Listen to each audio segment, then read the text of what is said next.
이 박노해 시인의 유년 시절을 기록한 산문집 눈물꽃 소년이란 책 마지막 챕터가 이 시인의 졸업식 이야기입니다. 동강 국민학교 졸업식 날이었어요. 전교생이 모인 운동장에서 우등상, 모범상을 수여하고 교장 선생님의 훈화가 이어지고 후배들이 낡은 풍금소리에 맞춰서 빛나는 졸업장을 타신언 있게 노래도 불러주고 졸업생들은 쓰던 교과서를 후배들에게 물려주었답니다. 마지막으로 각 반으로 돌아가서 담임 선생님의 이 호명 속에서 졸업장을 딱 받는 거예요. 그리고 처음으로다가 다 같이 모여서 사진 한 장 찍고 그렇게 졸업식이 끝났답니다.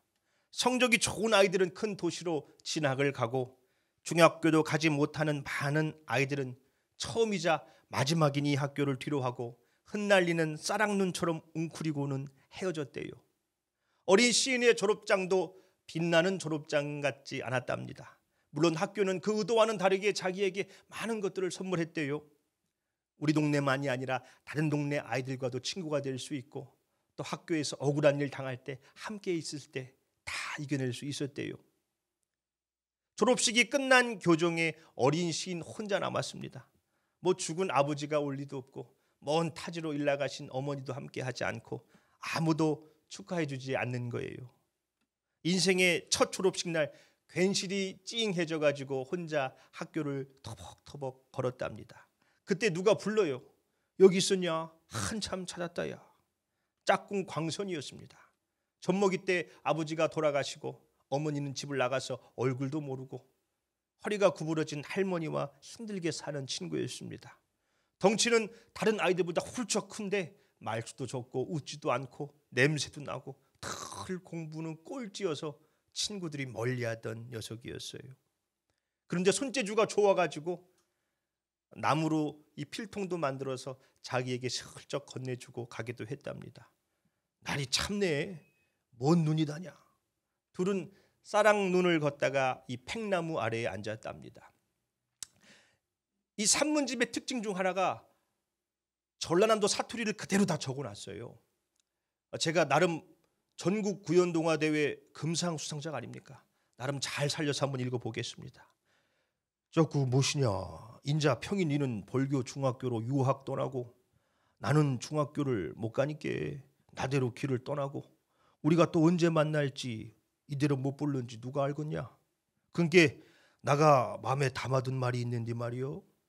평이 네가 다들 멀리하던 나랑 일부러 짝꿍 해주고 알게 모르게 챙겨준 거 다 안다니까. 네가 글쓰기 대회에서 당선됐을 때 아니냐. 그때 상으로 받은 연필 한 타스를 탁 내밀고 가는데 나가 눈물이 막 나불더만. 니는 뭐 별걸 다 기억하고 그런다냐. 솔직히 나가 아버지 엄지도 없이 학교 다님시롱 많이 힘들었는데 선생님이랑 아거들이 나보고 돌대가리라 하더만. 그 말도 맞긴 맞지. 나가 늘 시험은 꼴찌였으니까. 근데 나가 아침부터 일 나가서 밭 10대기랑 논 2마지기 일하고 학교 갔단께. 학교 끝나면 또 가서 마당 일하고 나무 해주고 내려오고. 그니까 책상에만 앉으면 졸음이 막 쏟아지는 것을 어쩐다냐. 만날 졸기만 한다고 때린 선생님들 중에 나만큼 논밭 간 사람 있으면 나보라 그래라이.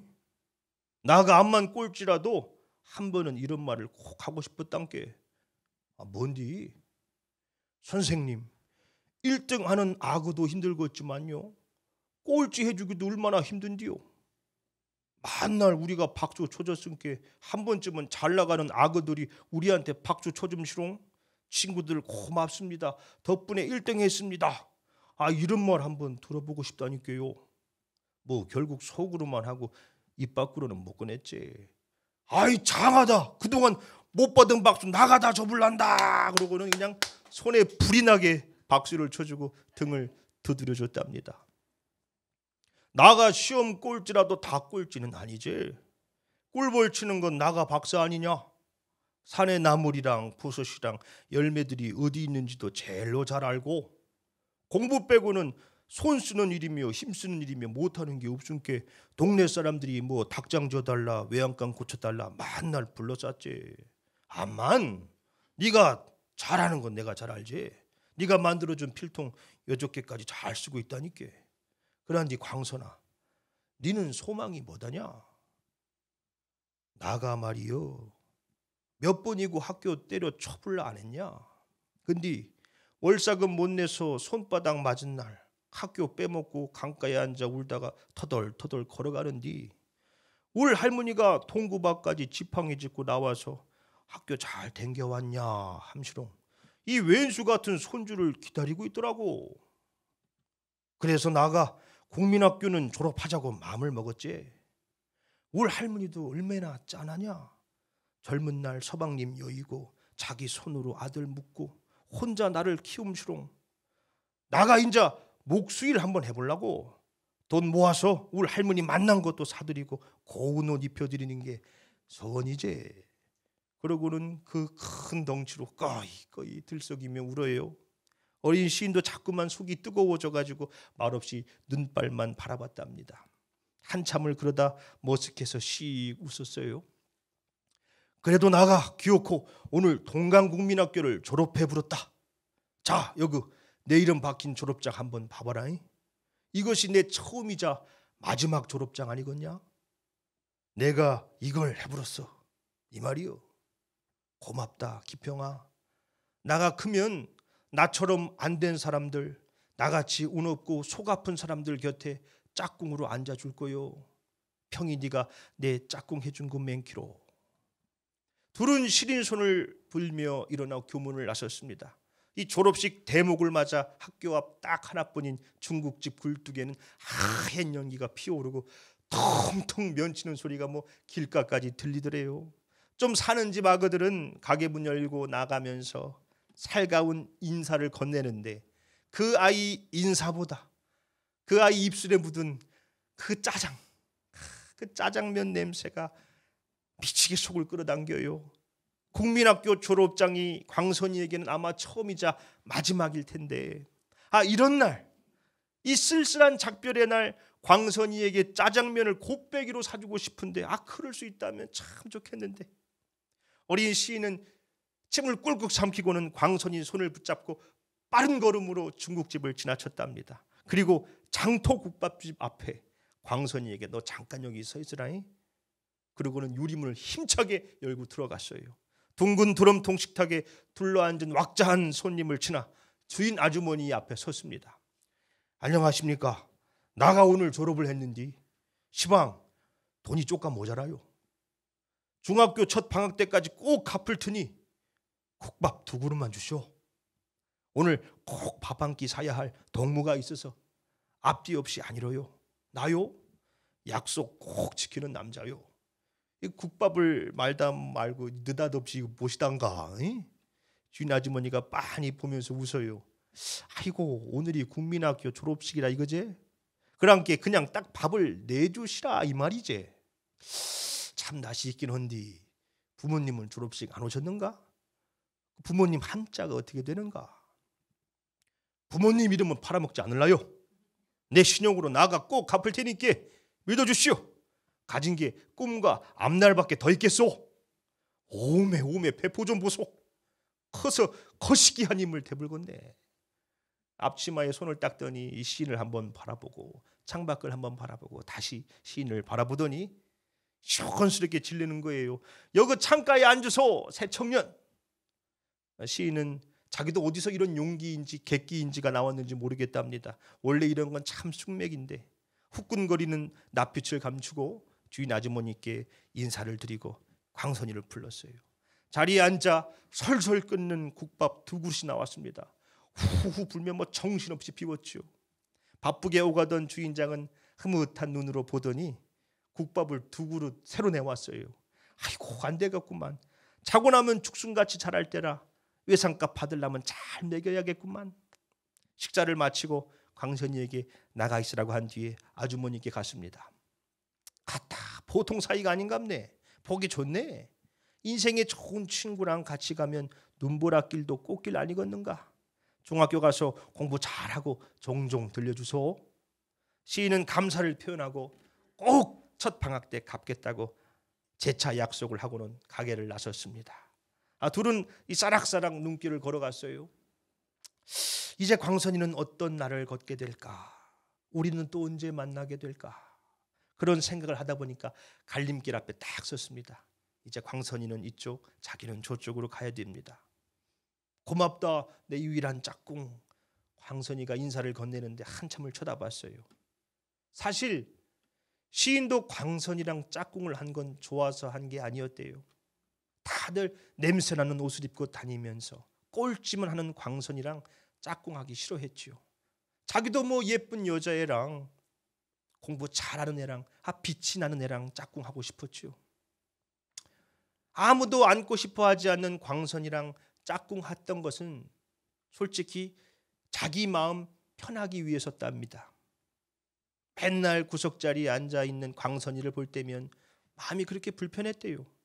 그리고 이 성당에 앉아서 기도할 때마다 평아, 지금 너는 어느 짝꿍 자리에 앉아있는 것이냐?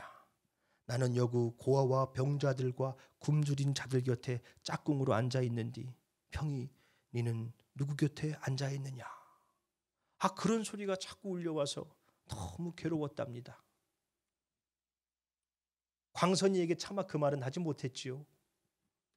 둘은 주머니에 시린 손을 넣은 채 헤어졌습니다. 한참을 가서 돌아봤더니 광선이가 눈발에 손을 막 흔들고 있어요. 그렇게 함께 손을 흔들고는 이제 각자의 길로 힘차게 걸어갔습니다. 그들의 소년 시대가 이제 끝난 것이지요. 그리고 박노해 씨는 벌교 중학교 1학년이 되고 첫 방학 때 신문 배달을 해서 번 돈으로 외상값을 갚았답니다. 동동구름도 한 통 사다 드렸대요. 광선이와 함께 밥 먹던 자리에 앉아서 그 비어있는 짝꿍의 자리를 오랫도록 바라보았답니다. 오늘 본문에서 제자들은 누가 더 크냐 싸우고 있어요. 누가 더 크냐. 하나님 나라를 완전히 오해했지요. 나중에 누가 더 높은 자리에 올라갈 것이냐 그걸 두고 싸운 겁니다. 하나님의 나라는 대접받는 자리가 아닙니다. 섬기는 자리죠. 그 모습을 보시고 예수님이 어린아이를 하나 데려다가 자기 곁에 세우시고는 말씀하십니다. 누구든지 내 이름으로 어린아이를 섬기면 곧 나를 섬긴 것과 같다. 당시 어린아이는 사회적으로 가장 낮은 계층에 속했습니다. 대접받지 못하는. 다시 말해서 예수님은 누구든지 내 이름으로 가장 낮은 자를 섬기면 그건 곧 나를 섬긴 것이고 나를 섬긴 것은 곧 나를 보내신 아버지 하나님을 섬기는 것이다 말씀하십니다. 마태복음 25장을 보면 마지막 때 주님이 오셔서 그러신다는 거예요. 복받은 자들이여 너희를 위해서 예비된 나라를 상속받아라.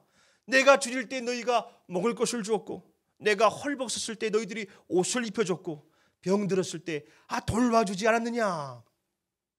그때 의인들이 그런답니다. 저희가요? 저희는 그런 적이 없는데요. 저희가 언제 주님께 먹을 것을 드리고 옷을 입혀드리고 돌봐드렸습니까?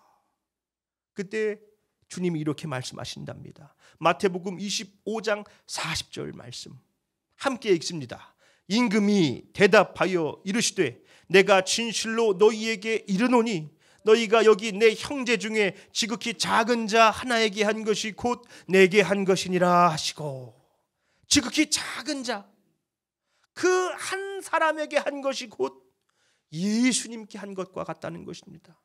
그러면서 말씀하시죠. 너희 모든 사람 중에 가장 작은 그가 큰 자니라.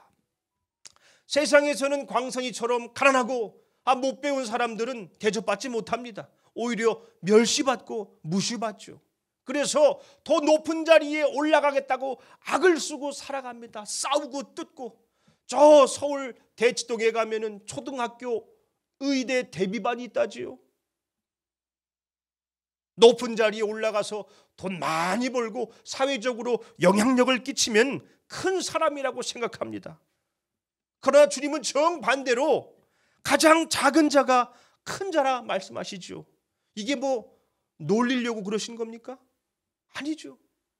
예수님은 가장 높으신 하나님의 아들이셨지만 스스로를 낮추시고 가장 낮은 곳에 오셨습니다.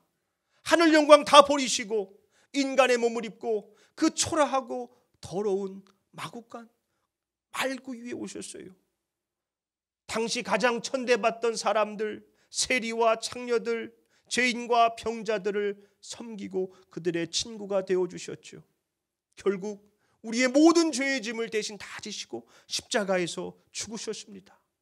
그러자 하나님께서 그를 어떻게 하셨습니까? 빌립보서 2장 9절로 10절 우리 함께 읽습니다. 이러므로 하나님이 그를 지극히 높여 모든 이름 위에 뛰어난 이름을 주사 하늘에 있는 자들과 땅에 있는 자들과 땅 아래에 있는 자들로 모든 무릎을 예수의 이름에 꿇게 하시고 스스로를 낮추시고 낮은 자를 섬기신 예수님을 하나님은 가장 높여주셨습니다. 그렇기에 가장 작은 자가 큰 자라는 것입니다. 하나님 나라는 대접을 받는 자리가 아니라 섬기는 자리거든요. 우리도 예수님을 따라 겸손하게 스스로를 낮추고 낮은 자들을 섬길 때 주님은 우리를 높여주시는 것이지요.